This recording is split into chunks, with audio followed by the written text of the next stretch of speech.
یا دین کی خدمت، کسی کی مدد کرنی ہو یا کسی کو کھانا کھلانا، ہر چیز کی ابتدا بنی ہاشم سے ہوئی۔ حضرت ہاشم حاجیوں کو شوربے میں روٹی ڈبا کر دسترخوان پر کھلایا کرتے تھے، جس کی وجہ سے آپ کا لقب ہاشم پڑا۔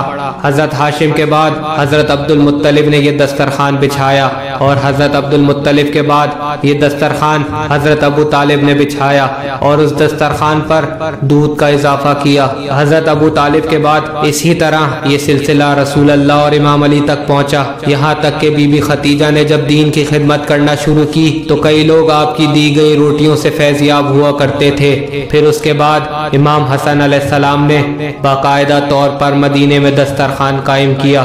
کوئی مسافر ہو یا کوئی تاجر یا کوئی پردیسی ہو یا کوئی یتیم، کوئی ایسا نہ تھا جو امام حسن علیہ السلام کے دسترخوان سے فیضیاب نہ ہوتا ہو۔ آپ کا دسترخوان مدینے کی تاریخ کا سب سے بڑا دسترخوان تھا۔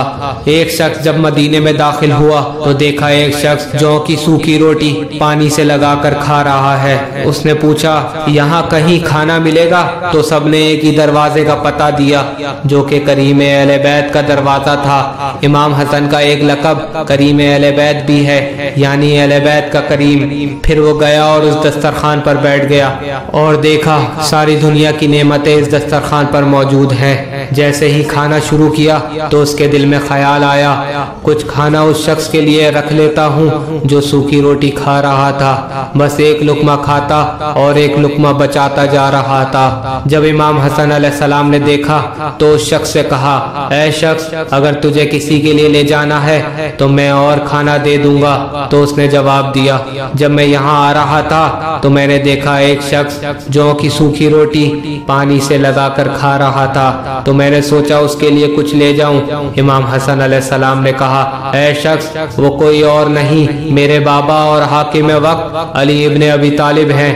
تم اگر ان کے لیے کچھ لے بھی جاؤ تب بھی وہ یہ نہیں کھائیں گے، کیونکہ وہ یہ نہیں چاہتے کوئی غریب بھوکا رہ جائے اور ان کا حاکم یہ غذا کھائے۔ اللہ نے ہم اہل بیت کے لیے عرش پر دسترخوان لگایا ہے اور ہم نے اس کے بندوں کے لیے یہاں اللہ کے نزدیک اپنی عبادت کے بعد سب سے پسندیدہ عبادت کسی کو کھانا کھلانا ہے۔